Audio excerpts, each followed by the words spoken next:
अभी एग्जाम हुआ था।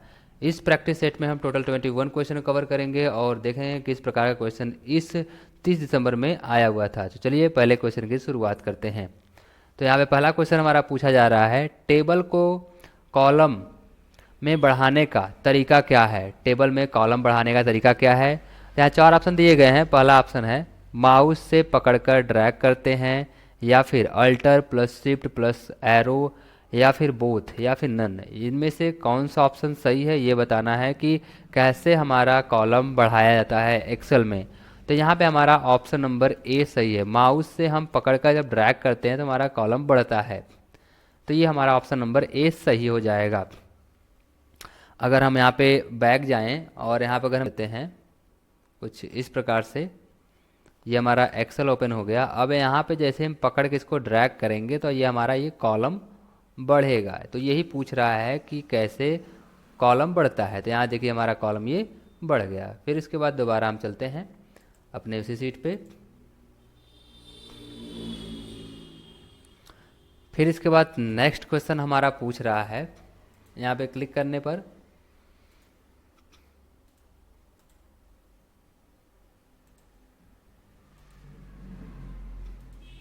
बी टू बी में बी का फुल फॉर्म क्या है। बी टू बी में बी का फुल फॉर्म क्या है। बिजनेस, या फिर बैकग्राउंड, या फिर बैकअप, या इनमें से कोई नहीं।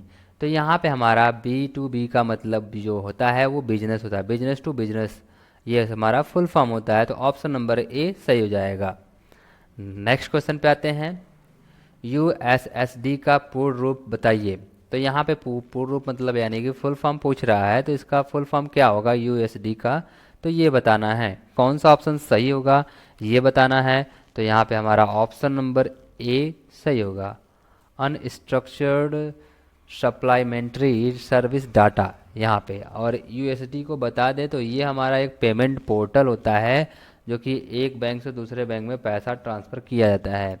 और इसके बारे में हमने बहुत ही डीपली बताया था कि जब कभी भी अगर आपका नेट न चले और नेट ख़त्म हो गया है तब भी आप इससे पेमेंट कर सकते हैं। बस आपको #99* प्रेस करना है, उसके बाद आपका बिना इंटरनेट का पेमेंट यहाँ पे हो जाएगा।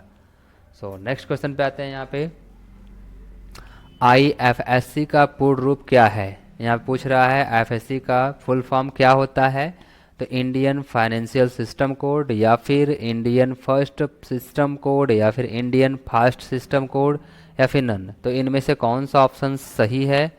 ऑप्शन नंबर हमारा ए सही है, Indian financial system code.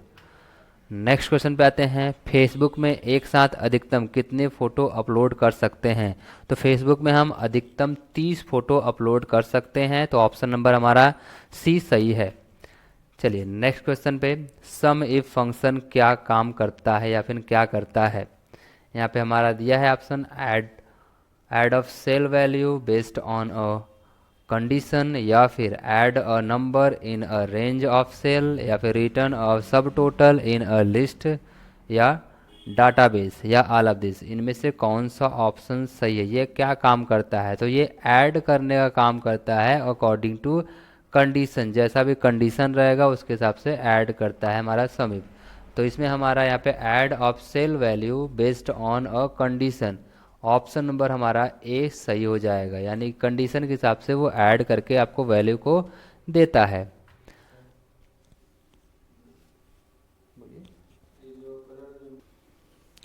Next question हमारा यहाँ पे है, ईथरनेट मल्टी एक्सेस तकनीक का उपयोग करें। तो ये पूछ रहा है जो ईथरनेट मल्टी एक्सेस है उस तकनीक का उपयोग करेंगे तो ये किस नाम से जाना जाता है या फिर क्या कहते हैं इसको, ये बताना है। तो यहाँ पे ऑप्शन यहाँ पे दिया हुआ है CSMA/CD, या फिर CSMA/CA, या फिर CSMA, या फिर टोल टैक्स।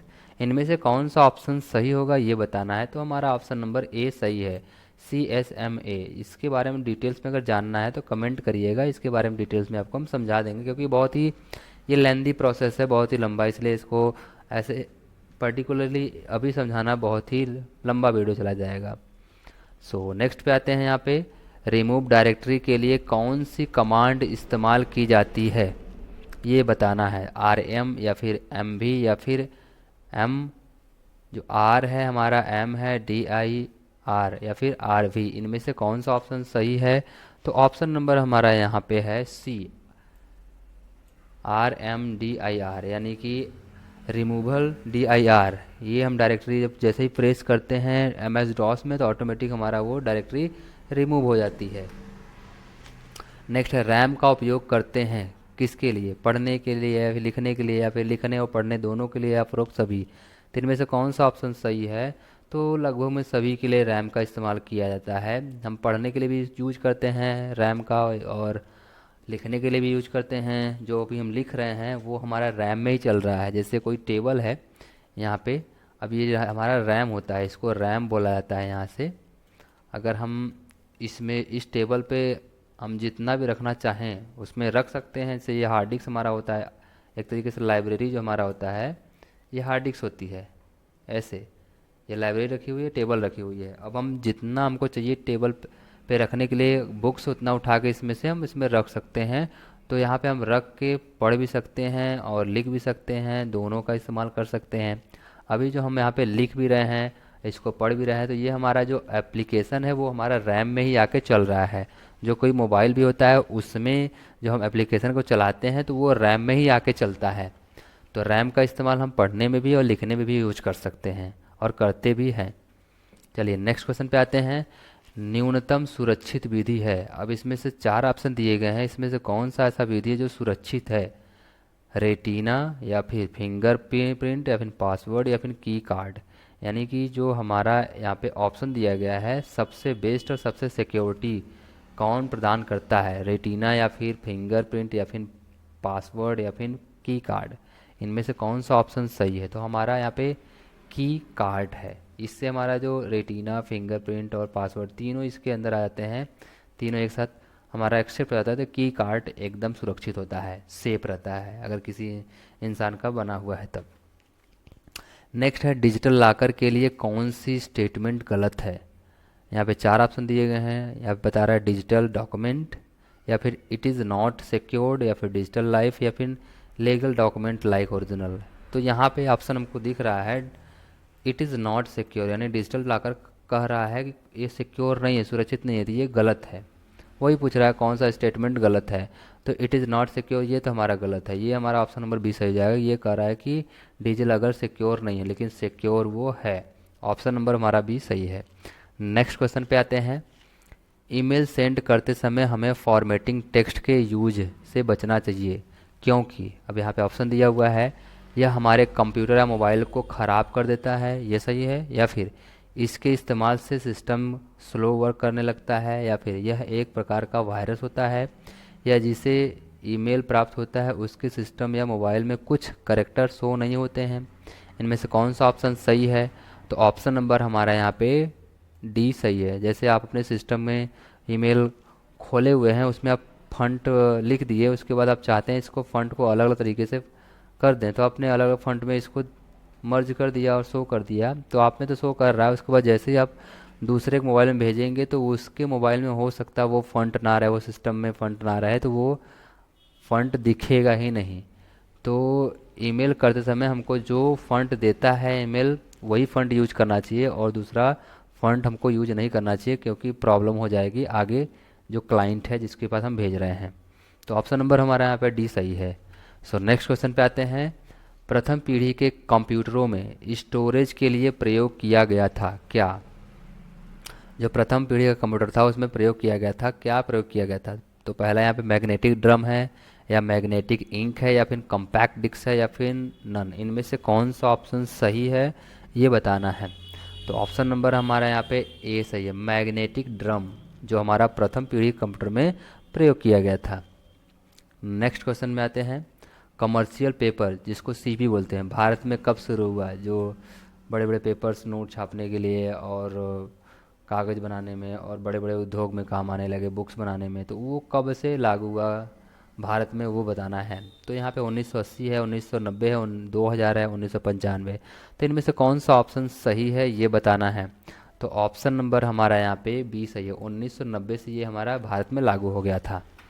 नेक्स्ट है, निम्न में से कौन सा 3D प्रिंटर में अभी तक इस्तेमाल नहीं किया गया? जितने भी 3D प्रिंटर अभी तक आए हैं सब में इस्तेमाल किया गया है, लेकिन एक ऐसा इसमें प्रिंटर है जिसमें चारों में नाम दिया गया है, इन चारों में से कोई ऐसा प्रिंटर है जो कि इसमें से एक चीज़ इस्तेमाल नहीं किया गया है। इन चारों चीज़ों में से एक चीज़ है जो कि इस्तेमाल नहीं किया गया है 3D प्रिंटर में। क्या? टाइटेनियम या फिर डायमंड या फिर सेरामिक या फिर प्लास्टिक एबीएस, इनमें से कौन सा ऑप्शन सही है? तो ये हमारा डायमंड है।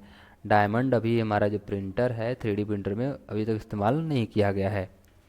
चलिए नेक्स्ट क्वेश्चन पे आते हैं। क्लिपबोर्ड का मतलब क्या है, ये पूछ रहा है। तो कट और कॉपी किए हुए टेक्स्ट को टेम्परेरी स्टोर करता है, या फिर सुरक्षित फाइल को सपोर्ट करता है, या फिर एक प्रकार का कोई बोर्ड है जो हार्डवेयर है, या फिर उपरोक्त सभी। तो यहाँ पे हमारा ऑप्शन नंबर ए सही है। यहाँ पे कह रहा है कि जो हम कट कॉपी करते हैं वो हमारा टेम्पररी स्टोर करके रख लेता है, हम कहीं पेस्ट करना चाहते हैं तो उसको पेस्ट कर देता है। तो ऑप्शन नंबर हमारा ए सही है। नेक्स्ट क्वेश्चन पे आते हैं। लाइकोस एक सर्च इंजन है या नहीं है, ये बताना है। तो ये हमारा एक सर्च इंजन है। सो नेक्स्ट हमारे कंट्री का है ये। चलिए, फेसबुक पर एक यूज़र एक ही पेज का एडमिन हो सकता है, तो ये गलत है। हम एक ही अपने फेसबुक पेज पर, हाँ, चाहे हम 10 बनाएं पेज, चाहे 50 पेज बनाएं, तो हम वहाँ पे एडमिन बन सकते हैं। नेक्स्ट, डायरेक्टरी के अंदर कोई अन्य दूसरी फाइल ऐड कर सकते हैं? डायरेक्टरी के अंदर कोई और फाइल ऐड कर सकते हैं कि नहीं, ये पूछ रहा है। तो हम यहाँ पे कर सकते हैं दूसरी फाइल, इसीलिए तो बनी होती है डायरेक्टरी, जो कि दूसरी फाइल ऐड कर सकें। चलिए, लिंक्डइन में वीडियो कॉल कर सकते हैं कि नहीं? तो लिंक्डइन में हम वीडियो कॉल कर सकते हैं, जो कि हमको काम अगर चाहिए होता है तो लिंक्डइन में संपर्क करते हैं, तो हमको बहुत सारे काम भी मिलते हैं। नेक्स्ट क्वेश्चन पे आते हैं। B2B में बी का अर्थ बिजनेस होता है। देखिए, पहले क्वेश्चन को लास्ट में देखिए, उसी क्वेश्चन में दोबारा दूसरे तरीके से पूछा है। B2B में बी का अर्थ बिजनेस होता है, सही या गलत? तो अभी इसी क्वेश्चन को हमने किया था, तो इसका क्वेश्चन का आंसर होगा ट्रू, यानी क्वेश्चन नंबर ए सही है। तो ये हमारा था आज का टोटल 21 प्रैक्टिस सेट, जो कि CCC के 30 दिसंबर 2023 में आए हुए थे। अगर आपको कोई भी प्रॉब्लम या डाउट होता है तो आप कमेंट करिएगा, कमेंट की रिप्लाई हम तुरंत देंगे कमेंट के माध्यम से। इसके बाद अगर आप हमारे चैनल पर नए हैं तो आप चैनल को सब्सक्राइब कर लीजिए, बेल आइकन को प्रेस कर लीजिए, जिससे कि आपको हर एक नोटिफिकेशन सबसे पहले मिले। सो मिलते हैं नेक्स्ट प्रैक्टिस सेट में, तब तक के लिए नमस्कार, जय हिंद।